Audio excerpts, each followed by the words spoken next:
Hey everybody, what's going on? I hope you guys are having a good day. I'm Dr. Boyce Watkins from Your Black World, the Black Business School, and I would like to say hello to you. Welcome to drboycetv.com, the home for intelligent Black people. So if you're not Black and intelligent, you probably want to leave and get out of here because this is not the place for you. Now, you guys know that every week we typically do Powernomics Thursday, but actually this week we're doing Powernomics Tuesday. And that is the time where we get an opportunity to speak with a living legend, a person that is one of the most significant human beings in all of not just Black history, but all of history, period. Dr. Claud Anderson. Dr. Anderson is the author of the books, Powernomics, Black Labor, White Wealth, The Black History Reader, and Dirty Little Secrets 1 and 2. And as you guys come into the chat, I'd like to ask Dr. Anderson, how you doing today, sir? Oh, I'm doing much better than I've been doing now for about the last 4 or 5 months, Dr. Watkins.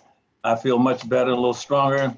Looks like I might be able to survive my past affliction and stay away from this new one that got called what's it called? Coronavirus. Yeah. I don't want to be. Right. Yeah. So I'm trying to duck everything that's bad, and it's hard if you're Black because typically you're going to get your overload of everything that's bad in the society. And that's what I talk about all the time. That's because of the social construct that we live in. Everything bad is going to come to Black folk, but it can come to Black folk 5 or 6 times greater than it will to whites. And so we'll talk about that though later on today. All right. Well, you know what? Well, I'm glad you're okay. And I know you're a tough guy and I know you're going to make it through whatever they throw at you. And everybody that comes in, shout out your city. Let us know what city you're from. Put your hashtag B1 in the chat. B1 means that you're Black first. If you are Black first and you agree with this philosophy, put hashtag B1 in the chat. And we're going to begin this conversation now because I think this is one where everybody needs to hear from somebody that really understands how to put our experiences in historical context. And so I'm going to start with the big elephant in the room. Dr. Anderson, so everybody on my timeline has been talking about this whole situation with this kid, Ahmaud Arbery, who was shot down in cold blood down in Georgia in this situation where there was an accusation that he was breaking into houses. They suspected that he was a burglar. And there was and then also it got even more controversial because there was a video of him walking in and out of an abandoned house. And this is a neighborhood that he didn't live in, you know, so he walked in the house, looked around, and then he walked out. And then I guess people saw him walking out of the house. He took off down the street. So a couple of white guys, father, son got in their trucks and they chased him down the street. And when they caught up with him, they said, you know, stop, freeze. And he didn't stop. And I guess they got into a scuffle and Ahmaud ended up being shot and killed. So this has become a huge racial issue. A lot of liberals, you know, and Black folks have felt that this was almost like a lynching, that this was a Black man just being killed just for, you know, being in a white neighborhood. But then there are conservatives who have said, no, this man, they thought he was a burglar. They saw him walking in and out of this house. He wasn't just jogging through the neighborhood. They felt like he was there for a reason. But most people, it seems, don't feel he deserved to die. But, you know, Dr. Anderson, I'm gonna tell you what I was thinking when I saw it. And I'd like for you to feel free to say what you want, but I'd love for you to also put it in historical context. You know, what really was interesting to me was I can understand anybody defending the neighborhood. That's just something I believe in. But there's nothing in Georgia citizens arrest laws that say you should be chasing people down the street with guns, you know, and I think that's the part that got to me. It almost made me think about almost like slave catchers. Like, I don't know if these 2 white guys might have felt the same about chasing another white man down the street with guns, or I don't know how we would react if 2 Black men chased a white guy down the street with guns. What are your thoughts on just all of that? Like, what goes through your mind when you hear just everything I just laid out for you? You laid out pretty well, buddy, as usual. I do my best. You recited the Second Amendment to the United States Constitution, which says the Second Amendment to the Constitution says it was relating to gun control and gun requirements. That goes back to slavery. But nobody ever connects the dots between the Second Amendment and the Constitution and Black folk being shot. That is historical, and what the Constitution did It authorized, not only did it authorize, it demanded that every white person between the ages of 18, every white male between the ages of 18 and 45 be armed, A-R-M-E-D, be armed at all times to be able to accost, approach, check, monitor any black person they caught on the street or off the street at any particular time, 24 hours a day. That's the second, that is in the Constitution. And everybody always talk about more gun control, and they ignore that fact. And that's why all those young men and his father was chasing that black man, because you have approximately about, excuse me, you got about approximately maybe 300 and maybe 370 million firearms in the United States on the streets, 360 or 70 million guns out there. And guess what? 99.something% of them all owned by whites, because the whites were required by the law in the 13th and the second Constitution to be able that everybody between 18 and 45 had to join a militia, a white militia, to be able to watch out for what reason? To protect white persons and protect white property. Whites owned all the property, and they were scared of black people rising up, and so they called them paddy rollers. They had to walk the streets on a regular basis, and they joined the militias to make sure they saw any black, to stop him at any time and ask him for proper credentials. Why is he on the street? Why is he on the road? Where is he going? What is he up to? Why aren't you on the plantation? Why aren't you out there picking cotton? And that's where all that comes from. And that's been on the records now for 370-something years, going on 400 years. And nobody talks about gun, when they talk about gun control, they miss the fact that all the weapons are owned basically by whites. And then most of the incidents and shootings occur by white males in that age range of 18 to 45, shooting blacks. And they ignore the fact that nobody is shooting whites. Nobody, you just asked about whites. Nobody's shooting into whites. You've not heard about anybody that's shooting whites down. You haven't heard about anybody shooting down white women. You haven't heard about anybody shooting down Jews. You haven't heard anybody shooting down Arabs. You haven't heard anybody shooting down American Indians. You haven't heard anybody shooting down Hispanics.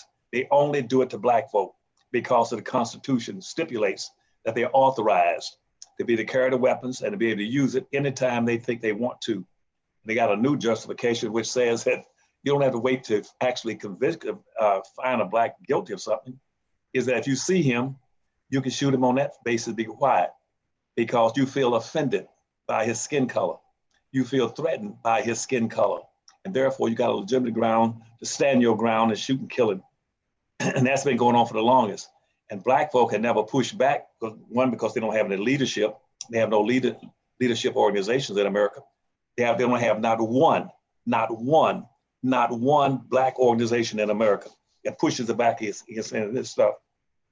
What they got is a front, a fake out called NAACP and Urban League. Those are the two most useless organizations in the history of the world. All they do is front, pretend that somehow they're gonna look out for black folk. We got to look out for everybody. We got to look out for gays, midgets, humpback, one-eyed, peg leg, anybody. And because they are subsidized by white corporations, and they haven't got the backbone or the gall or the fortitude to stick up for black folk. And worse than that, you have no black leadership in America. I cannot think of maybe one or two exceptions of any black person in America right now that stands up strictly and solely for black folk. I guess with the exception of myself, and see, I'm just about dumb enough to keep doing it myself, to look out for them. Nobody sticks up for black folk. Now, what they're gonna do is they're gonna say, now, once we shoot down this black, just like every 4 or 5 months, we're gonna shoot down a black. We know what those black folk are gonna do. All they're gonna do is have a march. They're gonna call some visible black. And the visible black means those blacks who are in that, in the black overclass. We'll call 1 or 2 of those to come out. And what they'll do, they'll talk about how bad it is, not that you just shot a black man, but that you shot a minority or a poor person or a person of color or a diversity person. And therefore we need to have a march. And you see, if white folk know that routine down pat, it's been going on now for 300, almost 400 years. Have a march. And a march has never accomplished a damn thing for black folk. That's not what, and see, they go back to stuff with the civil rights movement, Martin Luther King's thing somehow, because they've been misled and faked out, believing that somehow if they march, that's going to bring change. They never brought about any change. Only the change came about was when black folk hit the street and started saying, we're going to burn and do this and that. We're going to practice quid pro quo. If you hit me, we're going to hit you back. You send me to the hospital, I'm going to send you to the morgue. See, that's what they're scared of. But see, but they can't practice that because black folk don't produce any weapons. They don't manufacture any weapons. They don't manufacture any bullets. They don't have any gun ranges. They don't have any gun shops. They're totally unable to protect themselves. And that goes back to the original intent of that 13th Amendment, that Second Amendment in the Constitution, which says keep them powerless, keep them unarmed. That's why it started in about 1643. They passed laws saying that no black person can walk around with a weapon. You can't carry weapons, no tools, no mirrors, no knife, no hatchets, no axe, nothing. You have to be totally, totally disarmed so that we attack you or grab you or stop you or start shooting at you, you cannot respond appropriately. That's why that young man got killed, because nobody's questioning what's going on. They have no leadership organizations. Blacks are not armed, they cannot be armed, cannot prepare to defend themselves. And that's why white folk had a basic philosophy. In conclusion, to answer your question, whites understand that that black folk are powerless people, they're weak people, but more importantly, he says that they are harmless and they never take up arms to do anything against whites. In response to what whites do to them, they are the most patriotic people in the country, would never take up arms. All they do is take a licking and keep on ticking. That's it. Everybody who's watching, I'm speaking with Dr. Claud Anderson. Dr. Anderson is the author of the books Powernomics, Black Labor, White Wealth, The Black History Reader, Dirty Little Secrets 1 and 2. I want to say hello to everybody on Instagram. My Instagram is The Real Boyce Watkins. If you want to see Dr. Anderson on screen, just go to drboycetv.com right now, drboycetv.com, and you can watch both of us on screen and join the chat if that's something that you want to do. Also, please hit the thumbs up button on your way in. Please hit the thumbs up button. I also want to make sure I mention iwantamask.com. iwantamask.com. They came through and made a donation in the chat. Thank you. So if you go to iwantamask.com to get a mask that you can wear to protect yourself from COVID, go to iwantamask.com and use the code Dr. Boyce, and you'll get 30% off. So put in Dr. Boyce. And I don't know these folks, but they keep coming in the chat and they make the donation, and it's a nice donation. And so I'm very happy to send them as much business as possible, because y'all know y'all need masks anyway. So go to iwantamask.com, use the code Dr. Boyce. One word, not 2 words, one word, you get 30% off. So there we go. So very, very smart black people. They just did business with me and ain't even met me yet. So I love it. You help me, I help you. So Dr. Anderson, let me dig in and ask you this question. So I like the fact that you gave that clarity on the whole Ahmaud Arbery situation, because a lot of people don't know their history. They don't understand that, how linked Second Amendment rights are to controlling black people. And also this whole idea. I mean, the first thing that they did when he got killed was they arranged, they didn't arrange a march this time. They arranged a run. They said, we're going to all jog 2.23 miles to salute him and in honor of him. And I had a friend, Jason Black, he calls himself the Black Authority. And he said, unless y'all all run into the house of the people that killed him, then this is a complete waste of time. So if you run into their house to go get them, then that makes sense. But if you just jogging in place, then who cares? That means nothing. And I agree. I don't participate in any of those marches, none of that stuff. And so I think that, just in terms of the politics of it all, I think that people are having a hard time knowing the difference between flash and substance. So I'll give you an example. Michelle Obama right now everybody's talking a lot about Michelle Obama because she has this new documentary out on Netflix. It's called Becoming. And in the documentary, she doesn't really say much in terms of really, empowered political statements on behalf of black people. She kind of just tells her story, and she goes to a lot of, these different arenas, and she's talking to like young girls and just talking about kind of fluffy issues for the most part. And here's the thing. Here's what's interesting though. I saw that Michelle, there was a big singing battle between two entertainers, two singers, Erykah Badu and Jill Scott. on Instagram, and everybody went to go watch it because, you know, Black folks love entertainment. And about 700,000 people were watching. Michelle Obama shows up and makes her presence known. Now, on Ahmaud Arbery and that killing of the Black man, I have not seen Michelle Obama say anything really about that, right? Maybe I'm wrong. Maybe she did say something, but it seems to me that you have a lot of the leadership that doesn't really want to tackle the tough issues. They don't want to tackle anything that's controversial or anything that's substantive or relevant, you know, in terms of strengthening the Black community or supporting real support for the Black community. Can you kind of speak to that a little bit in terms of why the leadership tends to go missing when the community needs them the most? Well, that fits in fine with what the white folks' perceptions of Black folk. That's said to you earlier.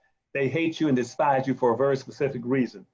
And Black, it's no accident. It's no accident that you're the most hated, despised people in this country and on the earth. Black folk have not understood that yet. It's hard to get through their skull that nobody gives a damn about Black folk. They see you as a weak people, period. That's why you're carrying 6 to 8 times your fair share of everything that's bad, and 6 to 8 times everything's bad that comes down the road is going to stop at your front door, at a Black person's front door. Not at a white person's front door, it's your door, because you're weak and you're hated and you're despised. You have no friends and no in this country. You never have had any major friends.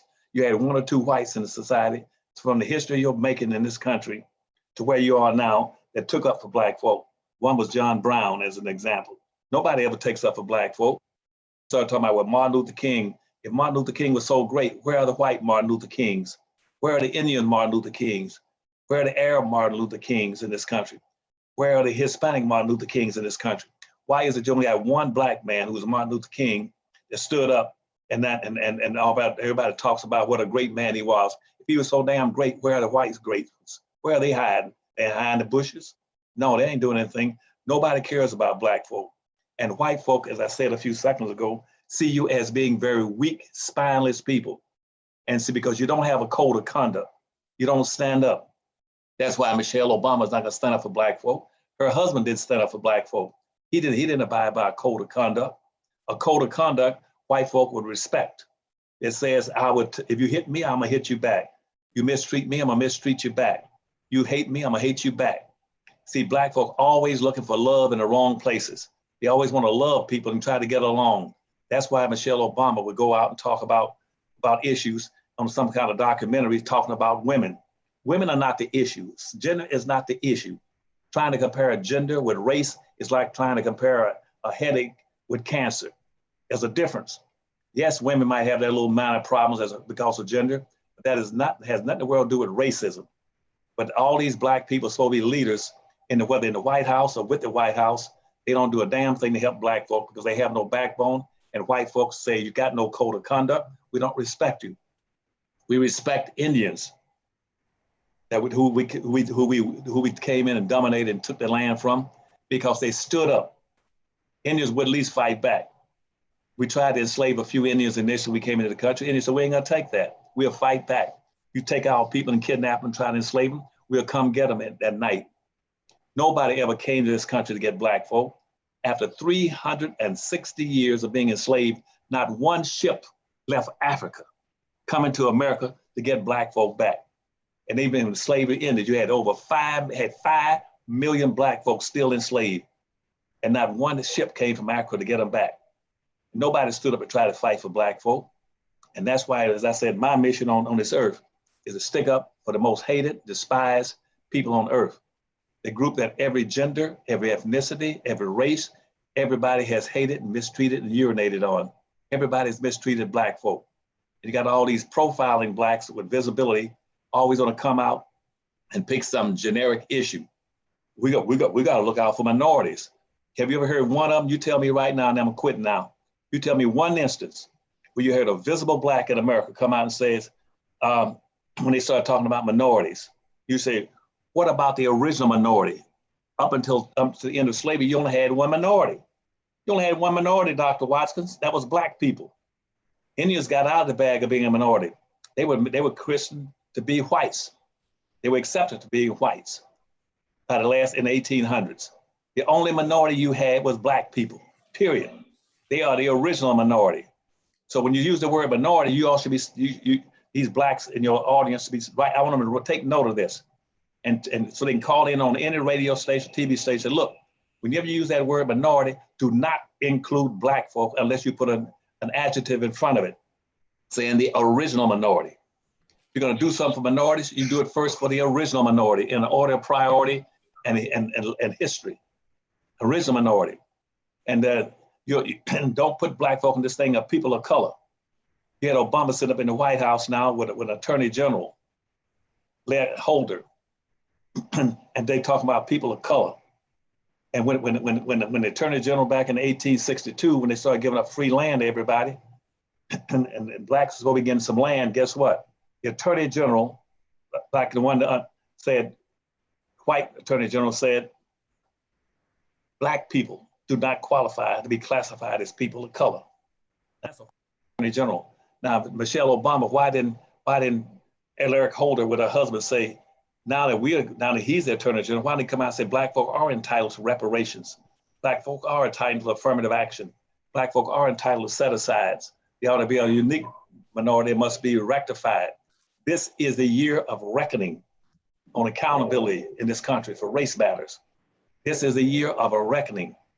If black folk don't come out now and say, hey, nobody's to be compared to black folk, there is no, listen now, Dr. Watkins, there is absolutely no constitutional ground for anybody to be subordinating blacks to gender, to ethnicity, to immigration, to being bullied, to women, to gays, or anybody else.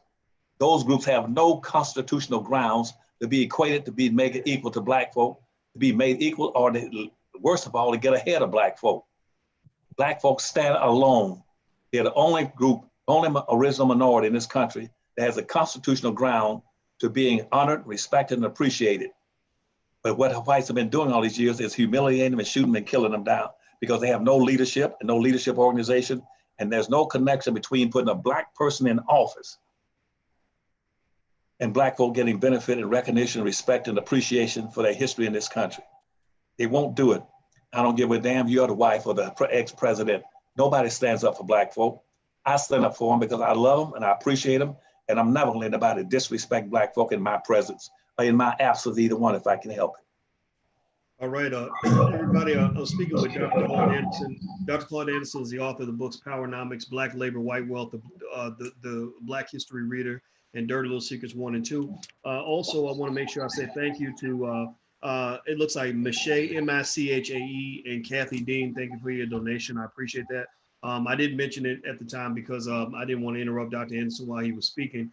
And if you want to support the platform, you can do so at intelligentblackpeople.com. That's intelligentblackpeople.com. And also, if you want to check out Dr. Claud Anderson's books, somebody type this in the chat. It's powernomics.com. That's powernomics.com. He has a whole library pack with all 5 books and the DVD for just $99. I highly recommend it. Everybody should have it in their household. That is the economic Bible for Black people. Buy his books before you buy my books because I really, really want your family to be exposed to Powernomics concepts so you can understand how to make your own intelligent choices about what it is you want in life. We are not here to tell you what to do. We are here to inform you so that you can tell yourself what to do. I'm here to teach you how to fish. I'm not here to pull fish out and hand them to you. So Dr. Anderson, let me just say this. You know, when I see, I watched Michelle Obama's documentary, and I'm real happy for her. She's making a lot of money. She's a real smart lady, real classy lady.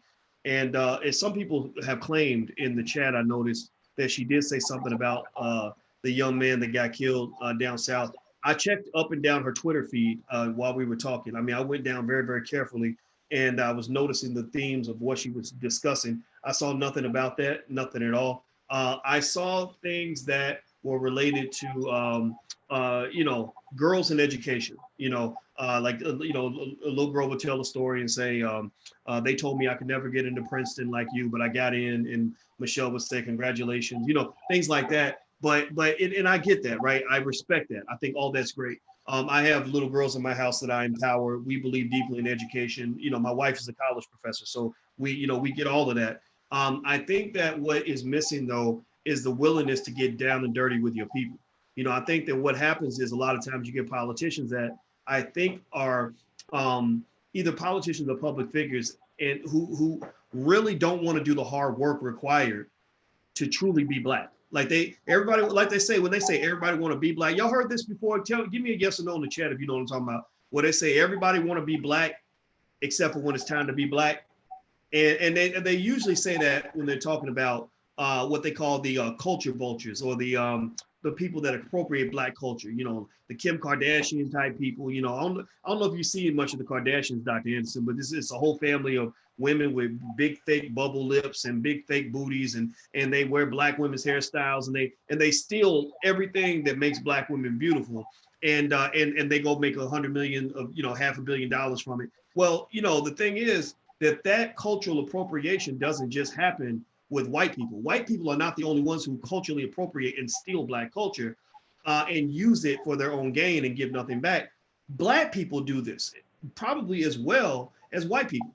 Rappers do this. Rappers steal black culture and rap about it and put it in their video, put it in their music, put it in their songs, and they make a bunch of money and then go move out in the suburbs. Politicians like a Michelle Obama will tell her black story, say, look at me, I got black skin, I'm a black woman, look at my black family, let me tell you about my black daddy. But when it really comes, and then she'll go make $100 million from a Netflix deal. But then when it comes time to really do the dirty work of being black, I'm talking about really, being connected to the struggles that black people go through, the messy stuff, the dirty stuff, the stuff that's going to get you banned, the stuff that's going to get white folks to not want to work with you anymore. They back away from that, and then I compare it, what I compare it to, Dr. Anderson? I compare it to tell me if y'all know what I'm talking about. You ever have like a relative that grew up in a black neighborhood and then they got a nice job and they moved out to the suburbs, and maybe they come back to grandma's house once a week, for Sunday dinner, but they stay away from the black neighborhood. They really don't want to be down there like that, or they don't really want to touch the cousins and be around, just be around the situations, the tough situations that come with being black or being poor. I compare it to that, because to me, when to me, your measure of your blackness, whatever that is, I'm not a authority on this, but to me, the measure of blackness is, are you really willing to get your hands dirty? Like, are you really willing to say things that are going to make, 100 million people get mad at you for a minute? Are you willing to lose a $50 million endorsement deal with Kodak or whatever, or some company or Coca-Cola, because they don't want to be associated with controversy? That to me is, I think, the benchmark that we got to use when it comes to sort of measuring who's really elevating the community versus who's elevating themselves off the community. Because when you got all these folks that are elevating themselves off the back of the black community, you have two things happening. They're doing better and the community's doing worse. And everybody's kind of sucking the life out of the black community. They're sucking all the money out. They're sucking all the resources out. They're sucking all the culture out, and they're filling themselves up. And then the community is depleted. And it's just the same way rich people in America have gutted the US government. When they got them to drop the taxes and stop taxing the rich and all this other stuff back during the Reagan years, I'm talking about, Dr. Anderson. All the rich people, they started sucking out the, just resources out of the government. These people claim to be patriots, right? But they don't want to pay no taxes, but they want to get all the government benefits, all the corporate welfare, everything, sucking, all the resources out. And then the government's sitting there under so much debt that eventually the government's going to go bankrupt. The black community is kind of like that, giving everything to everybody and getting nothing back in return. And I just think it's time to implement a black tax. I really think it's time to implement a black tax and make sure people are actually paying that by challenging celebrities to say, what investments are you making? I'd like to get your take on this, because I think that you are right in the middle of this, because you run a think tank. To me, with your commitment to the black community, your think tank should have an annual budget of at least $20 million a year. And it should be because the celebrities and the community are supporting the think tank.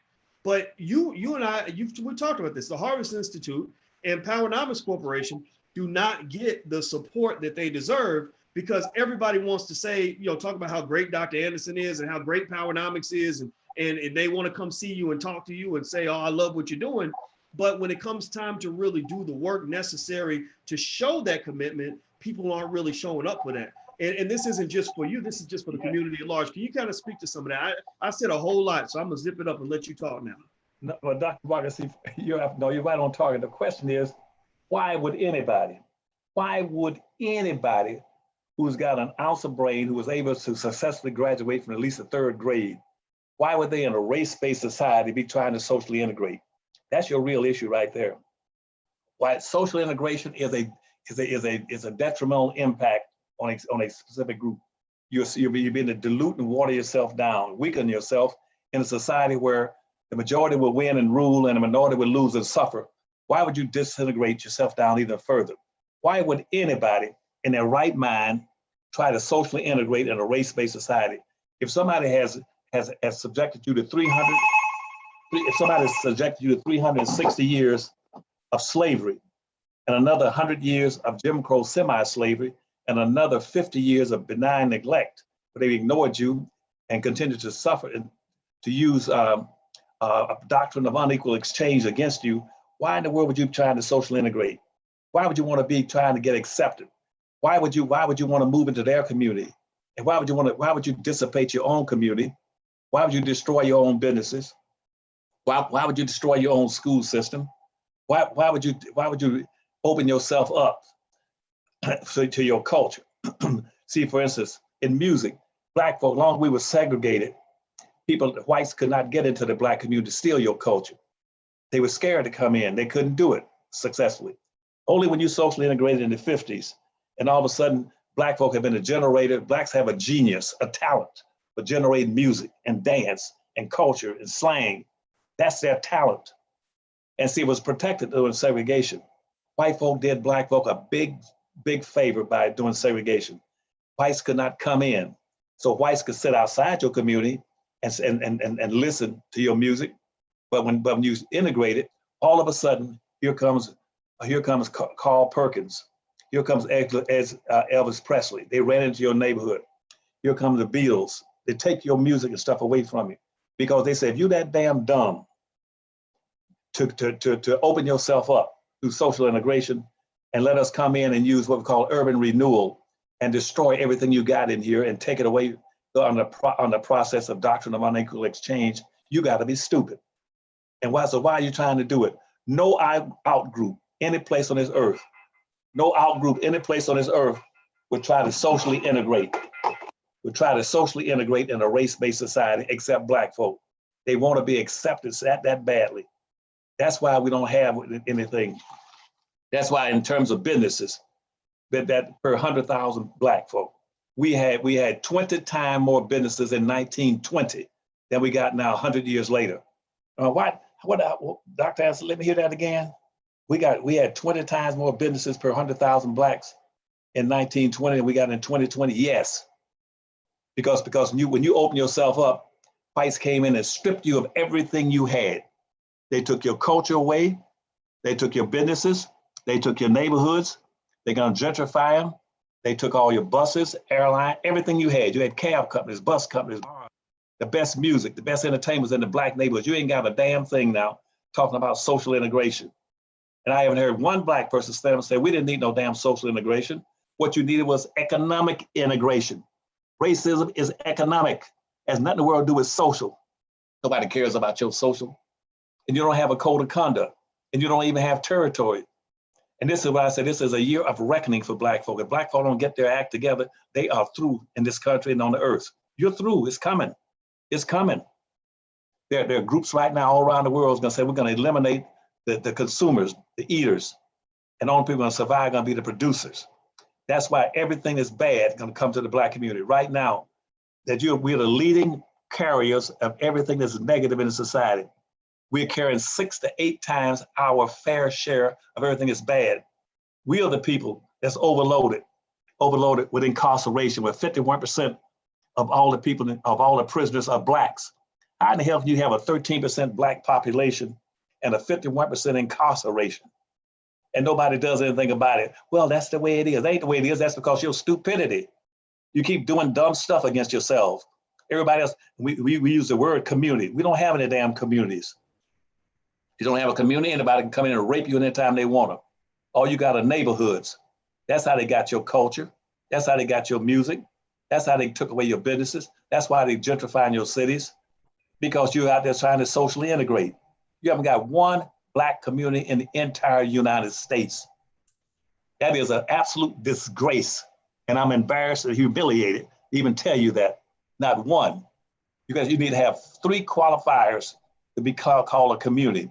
And I wish Black folk would stop, cease and desist, and use the damn word community. Keep that out of Black folks' mouths. Come on, we got a community. You ain't got no damn community. All you got are neighborhoods. A neighborhood is where you eat and sleep. That's all Black folk have, are neighborhoods. Those people you're talking about that grab your culture and run to the suburbs, they're leaving their neighborhood trying to get to white folks' communities. When they get into those white communities, nobody gives a damn about them out there. They're nothing but a head out there and no body. The body's still back in the damn neighborhood. And no white folk gonna respect anybody living in an integrated neighborhood. White folk got a quota system saying anytime even Blacks leave those neighborhoods and come to our communities, we will only accept somewhere between 5 and 6% to make sure they stay a permanent minority. They were the original minority in this country. They're gonna stay a minority in this country. We're scared of them. When we shoot one down, we're shooting them down because we don't have any respect for them, no appreciation for them, and we're gonna do anything we can to humiliate them. That's why there's a whole big gay movement in the country right now to further diminish Black people, especially Black men in the country, by imposing gayness on them. Because again, that's a humiliation of the Black man, because he's an endangered species. Going to go after gayness, go to the Middle East. They say they were the first people started neutering Black folk, Black men, making them into watchmen and bodyguards in the Arab nations. They could neuter them and castrate them so they could not have indulged sex with Arab women. And that's where the whole gayness started in the Middle East. Then the Catholics picked it up. That's why Catholics right now are still trying to castrate young boys and committing homosexual acts. They're gonna induce all this stuff to humiliate the Black man, to diminish the Black man. They ain't gonna, any people you get shot down, in most cases, gonna be a damn Black man. To weaken him, there's no code of conduct for Black folk. You can't have a code of conduct if you haven't got a community. To have a community, you must have 3 things, to Watkins. You must first have a wholly independent economy that would provide jobs, businesses, products, services, goods, and a tax base for your own people on your own land, your own property. Where is that in the United States? You tell me, is that in California, or is it in Florida, or is it in New York? Where have you got it? Where's that Black economy? You haven't got it. How in the hell are you going to participate in a competitive society? You don't even have an economy. That first thing, you must have a wholly independent economy. And secondly, on top of that, you must have a code of conduct on that same land, on that land that you saying, this is my property. Just like Frenchtown, Germantown, Frenchtown, Poletown, Hockeytown, Little Mexico, Greek towns, and Arab town, Asian town, Polish towns, you must have land. You must have a code of conduct that says, this is what we're gonna do on this land. We're gonna look out for each other. We're gonna protect each other. We're gonna buy from each other. And nobody gonna come in here with in a pickup truck and chase a Black man down the street and shoot him down in the street and get away with it. You have no code of conduct, you don't have a damn community. Then the last thing third thing you must have elected officials that will represent and speak for you first and foremostly. Show me where you got some Black politicians. The first thing they speak for is for Black folk and protect Black folk. As soon as any Black person runs for office, first thing they're gonna do is tell me, I'm gonna run for office so I can represent everybody, take care of everybody. You need to keep your ass at home. Don't run for an office. Stay home. We don't need any more Blacks in politics. They ain't gonna represent nobody. They're not gonna represent anybody. Represent the Black people. Don't waste your. Well, we got Biden. He's gonna pick a Black woman. We don't need a Black woman. We need a Black man that's strong enough to look out first and foremost for Black people and the Black communities. Show me the record before you vote for somebody. Show me their accomplishment on paper, what they've done specifically and tangibly for Black folk that can be measured and taken to a bank. So I'm sick and tired of Black folk misusing the words Talk about we got a community. You don't have no damn community. All you got are neighborhoods. And neighborhoods where you can go in and dump trash, you can dump drugs, you can dump anything you want, dump prostitution into it. People can come and go. You haven't got a Chinatown, you haven't got a Mexican town, a little Hialeah, a Koreatown. You don't have anything but a wide open piece of land run over by rundown buildings, no businesses, no hospitals, no clinics, no grocery stores, no supermarkets, no professional climate, nothing. Now, what we should be doing, this is a year of reckoning. Either Black come out and say, we must hold the entire society accountable from this year in voting. Don't tell me voting for Biden or Trump. Right now, neither one ain't worth a damn for Black folk. Neither one gonna stand up for Black folk and say, here's what we're gonna do specifically and solely for Black folk. Don't waste your time voting. People say, Dr. Anderson, then you're suppressing the Black vote. Hell no, I can't suppress the Black vote. I wanna express the Black vote. Make it strictly solely for Black folk to get benefits. That is the nature of politics. It started in the 1500s. Politics came out of the word political, or it was a French word saying based on quid pro quo, something for something. One hand washes the other. You take care of me, I take care of you. You vote for me and put me in office, I will vote for you and take care of you. And so nobody practiced quid pro quo for Black folk. And so right now, Trump, I'm not gonna vote for any candidate in the future unless he shows me in very specific contractual terms, here's what you're gonna do specifically sold for Black folk. I don't give a damn what you're gonna do for minorities or poor folk or people of color, short leg, one leg, no head, bald headed, one eye, crippled, dumb, humpbacks and midgets. I don't give a damn about that. What are you gonna do for Black folk for my vote? You ain't gonna do a damn thing. You keep right on going. You all need to call every one of them to your neighborhood. Biden say, tell Biden you're gonna vote for him. So Biden said, vote. If you're gonna vote for Biden, I'll vote for you, Biden. We'll vote as a block. But here's what you better do for some Black folk. You better go back and correct all those things they should have corrected during the Civil Rights Movement. You should have corrected the legacies of slavery that were imposed on Black folk. We were stripped of everything. Couldn't even get 40 acres and a mule. Couldn't get haven't got a pot to urinate in or when to throw it out of. And still carrying 6 to 18 times out, everything is bad. That's why this virus right now is gonna kill off Black folk. We're gonna kill off 6 Blacks. One white person dies from the virus, somewhere around 6 to 8 Blacks gonna die. You start talking about homicides, 67% of all the homicides committed against Black people. I'm sick and tired personally of the giant leg, water leg, weak leg, Black people talking about their politicians, getting on TV, trying to represent everybody except their own people. I'll quit there because you got me preaching now. Well, that's all right. Everybody's listening. I hope you all are enjoying what you're hearing from Dr. Anderson. Say something in the chat. Let him know how much you appreciate what he's saying, what he's bringing to us, because he doesn't have to do this. And also, you're listening to Dr. Claud Anderson. In case you're new here, his book is Power. His most famous book is Powernomics. He's written some other books: Black Labor, White Wealth, The Dirty Little Secrets 1 and 2, and The Black History Reader. His website, where all his books are located, is powernomics.com. That's powernomics.com. So go there and check it out. He has a whole library pack you can get for your kids. It's a great gift for your family. I highly suggest it. And I really suggest buying a lot. If you're really into it, like you're really bad about it, what you might want to do is just buy that's right, Black History Reader. That's one of them. I got that one right there. Buy a stack of them and just give them away to stupid people in your family. Give them away as Christmas gifts. Seriously, a lot of y'all, I don't know how many of y'all got ignorant relatives. I got my share. I got a few.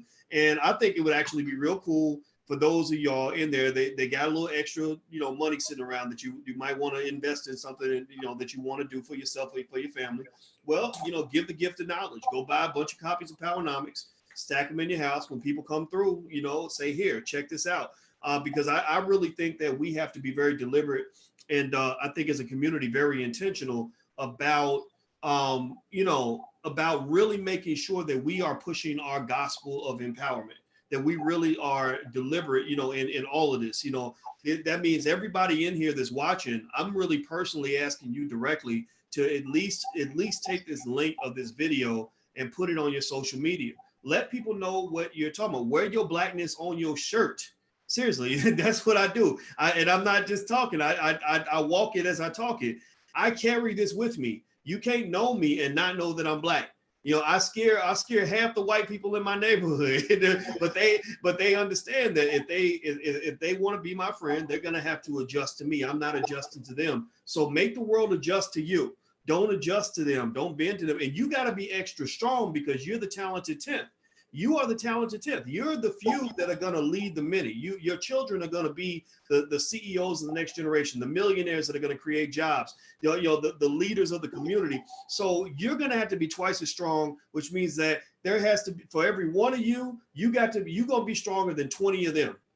For every one of you, there's 20 of them. For every one intelligent, conscientious, forward-thinking Black person that understands their power, that is committed to Blackness, there's going to be 20 Negroes who don't know who the hell they are. And I'm going to tell you, if you are clear about who you are and what you believe in, those weak-minded, flimsy, flip-flop, jello-brained Negroes will all start lining up and following you. Why? Well, because they don't know which way is up. They just tend to follow anything that looks like it's powerful, anything that looks like it's clear. So be powerful, be clear, be intentional about who you are. Watch the words that are coming out of my mouth. Watch the actions of my body language as I tell you this, because I'm one of those people. If you're not sure what to do, just do what I'm doing right now with you and be clear about who the hell you are, and don't be ashamed of it and don't apologize for it. And if you carry yourself like that through life, I promise you, people are going to get in line behind that. People are going to either they're going to get in line or they're going to get the hell, they're going to get the hell out the way. I was about to say get the fuck out the way, but I'm not going to cuss because Dr. Anderson's here. But y'all get the point. There you go. All right, Doctor, you know what? I want to ask you about this. Could you before you leave, go ahead. See, in this book, The Black History Reader, 101 questions that you never thought to ask. On page 150, the question you asked me initially, question 49, you know what it's about? It says, why is it that the pattern of Black men killed by white men or white law enforcement personnel so acceptable and extensive in our society? That's number 49 to answer your question right there. Right there. This book right now answers most of the questions that Black folk are asking every day. Their friends are walking around in the blind, not understanding. And that's why I say this is the year of reckoning. The Black folk had that book, just reading that book alone, walking to and confronting every so-called visible Black in the country. All these Blacks running around playing with balls, dancing and singing. That they would ask him that this is what they should be reading this book and chastise and saying this is the year for Black folk. We must solve these racial issues this year or forever hold our peace, because we are through in the country. A year of reckoning. Reckoning means an accounting for Black folk. Black folk were the major producers in this country. They were the engines that drove the economic development of this country. Black folk are the ones who cleared the land. Black folk are the most patriotic people. Black folk are the basis of most of the culture in this country. Black folk are the only people that's been excluded and constitutionally have been overrun by immigrants coming into the country, starting with the 1790 immigration law. Black folk have been buried beneath this country now for almost 400 years. Everybody's gotten something out of this country and benefits except Black folk. And those people are doing all the shooting, these redneck conservatives. They do that because they have no respect for you, no appreciation for you, because none of my books are not in there saying these are the things that Black folk have done. My Dirty Little Secrets books are not in the white schools, not even in the Black schools, because Black folk don't demand a damn thing. All they do is march and beg. That's why white folks says your people, Dr. Anderson, are weak people. We don't respect them because they're weak. All they do is walk and march and beg. They never demand a damn thing. When a person gonna run for an office, they should be demanding right now. If I'm gonna vote for Trump, you should be demanding Trump do these kind of things right now in preparation for re-election. If you're gonna vote for Biden, you should be demanding that these are things that Biden commit himself to right now. And that is regenerating some wealth and resources into the Black community, point one. Point two, having Black folk proclaimed to be a protected people. And yet now over in Virginia, the next state over, guess what they're over there doing now? Trying to put gays into a protected class. There's no constitutional ground for having gays put into a protected class. You should be putting these descendants of slaves into a protected class. So I get irritated about our people's ignorance of not standing up for themselves and demanding and protecting themselves and saying this is our community and rebuilding these communities. And once you rebuild, once you get that turf and saying these are our grounds, then you build your own economy, build your own industries and your own businesses, and start providing goods and service for your own people. Then over that, you put a sense of community that would protect all your institutions, your culture and your history. so that Elvis Presley's and the rest of them can't walk in there and take things away from you, take your music away. That's why every damn band now got a black person in the background, or got black women back there singing harmony in the back. That's called a doctrine of unequal exchange. We take from black folk and give them nothing. That's what you get, nothing. Nobody gives you anything. People say, well, we don't want a handout. Yes, you do need handouts. You need everything. And every white person in the United States came here as a freeloader. Every white person came from Europe, came to America. He didn't come here looking for no damn religious freedom. He didn't look for no rights and opportunity. He came here to get free, get something free. What? Free land and free black labor. Every white, everyone knows in these southern states right now, Texas, Alabama, Mississippi, Georgia, is looking down and urinating on black folk. They came here to freeload, to get free resources, then turn around saying, well, we're better than you black folk because y'all don't have anything. No, we don't, because you stole everything, took it from them. You came here as Europeans. Now the Asians are coming in to freeload. They're coming to this country now to get everything they can get and profiteer off what black folk have been denied.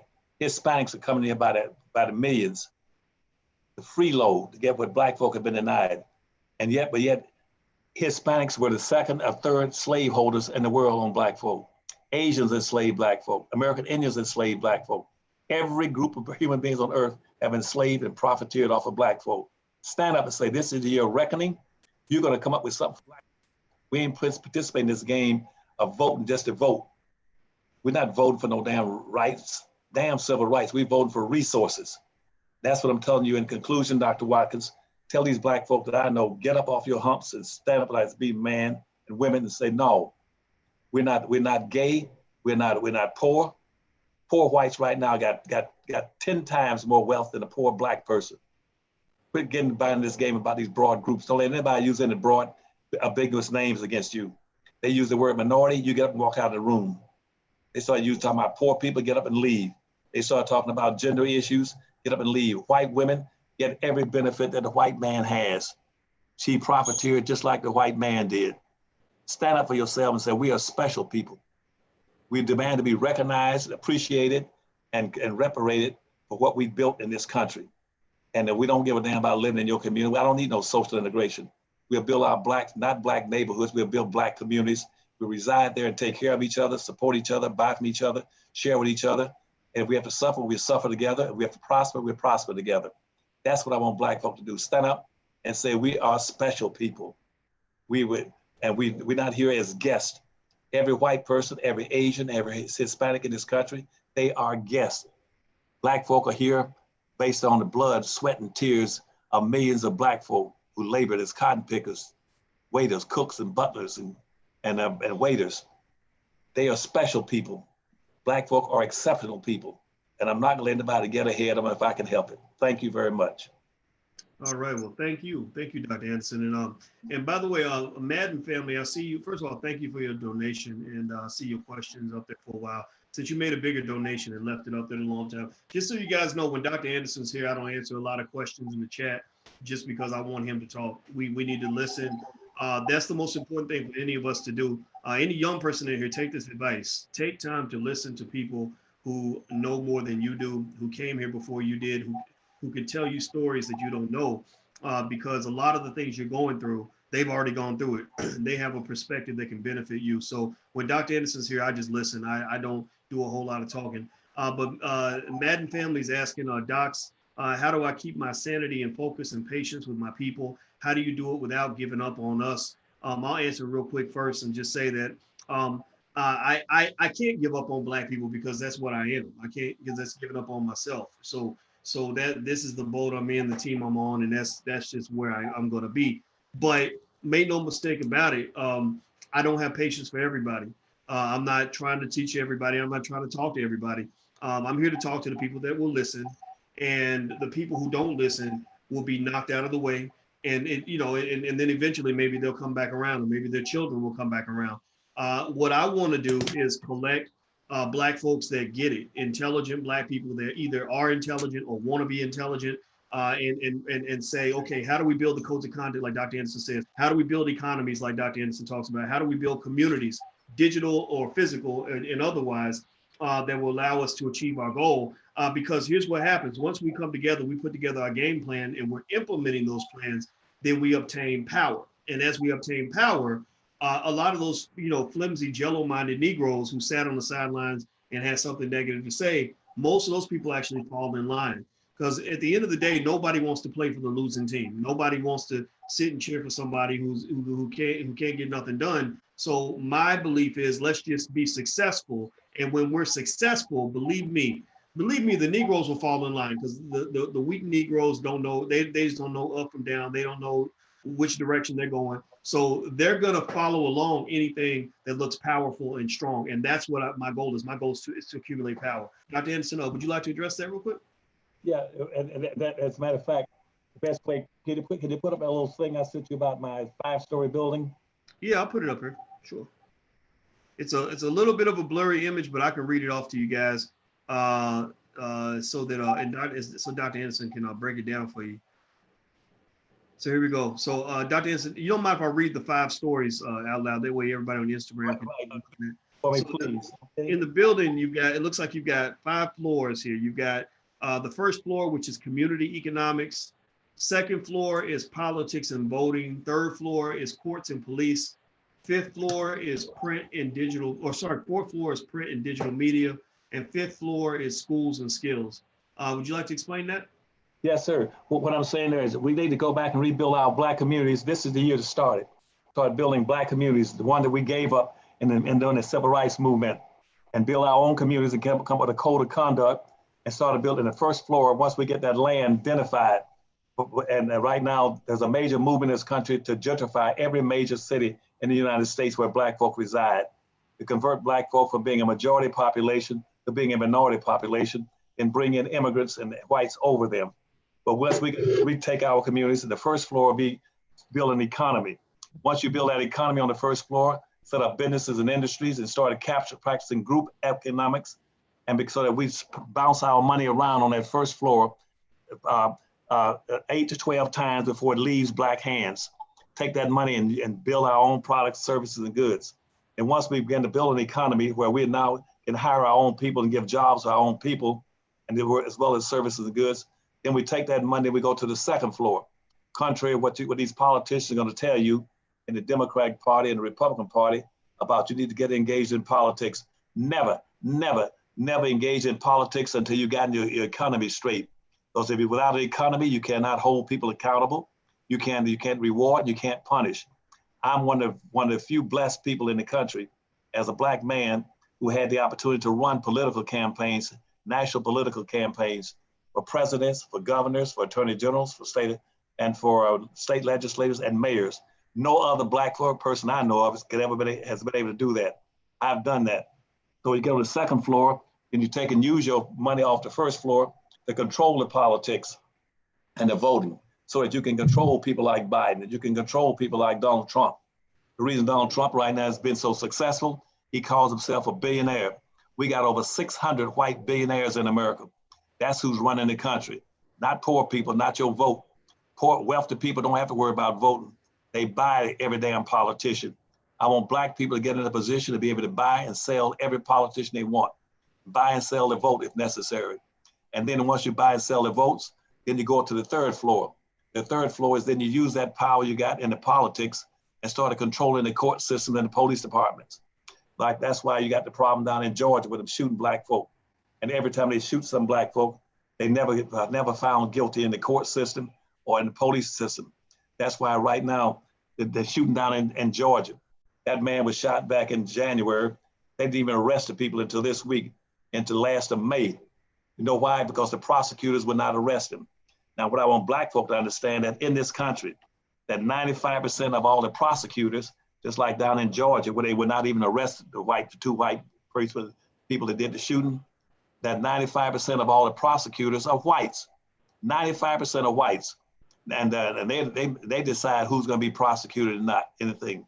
Then even when you get into the court system on that third floor, that out of 14, almost 1,500 now of judges, over 1,500 were whites, not Black folk. They didn't appoint a Black person to a federal judgeship until 1947. And when I was with the President Carter in the White House, I personally got 3 appointed by myself by cutting a deal with Strong Thurman to get 3 black judges, federal judges. That means that was 3 times more federal judges than ever had existed in the United States. I got that done in the 1970s by my damn self, not with the help of the NAACP and Urban League. They didn't do a damn thing. I mean, once you learn how to control the court system and the police department, using the resources off the 1st floor, then you go to the 4th floor. You start getting some print media and some digital media so you can socialize, communicate, and mobilize your people on the 4th floor. And lastly is the schools at the top. Quit talking about an education as a great equalizer. We need educate more black kids to do this and that. What black folks need right now is money and resources, and see that use it. Schools cannot do anything more than what the dominant white society wants to do on the 1st floor and the 2nd floor. So the schools will do whatever you want them to do if you got the power, the wealth, and the resources. And so I'm saying that's a 5-story building that's called the Powernomics Empowerment Floors. I'll be talking to you later on about that as we move throughout this year. But this is a year of reckoning, and that's what we're gonna be trying to follow. Go back and rebuild these communities. I need your help. Thank you very much, and I love all of you. All right, well, thank you. Thank you, Dr. Anderson. And Dr. Anderson's website is powernomics.com. That's powernomics.com. That's where all his books are. I encourage you to go take a look at his books. And if you're overzealous, like I am, and I'm actually going to do this. I've actually ordered hundreds of copies of Powernomics, and we have some in the book in our bookstore, but I don't want you to buy them from me. I want you to buy them from Dr. Anderson. But if you are into it and you're overzealous about it, like I said, carry your blackness on your sleeve. You may want to buy a stack of them and just give them away as gifts at birthdays and Christmases and things like that. And that way, at least people will know what you represent. We have to push our agenda like everybody else. And what Dr. Anderson hit, let's do a quick recap, is he hit basically 5 major systems that Black people must control, 5 major systems that you must control. And he mentioned the economic system, which we talk about on a regular basis. You can't have power if you don't have money. If you don't have your own money, you can't have your own power. So stop letting them get you on this socialist, powerless conversation, because that's a conversation that white privilege allows them to have. A white feminist or LGBT can talk about these horizontal issues because they've got powerful economic institutions backing their agenda. For example, white liberals, they own multi-billion-dollar universities. They own multi-billion-dollar media outlets. They have, communities, they own banks and all these other institutions that allow them to do these things. You don't have all of that. You need your millionaires, your billionaires, and your economic powerhouses to allow you to do that. So first is the economic system. You must have your own economic system. We'll talk about how to build an economy in future conversations. 2, politics. You must own and control your politicians through your economics. Very important. 3, the courts and the police, or the criminal justice system. That is an outflow from the politicians. Your politicians should be the ones that are making modifications in the criminal justice system on your behalf. 4th is media. We talk about Black-owned media all the time. That's why we do Black movie nights. That's what we're doing right now. Participate, be a part of these things.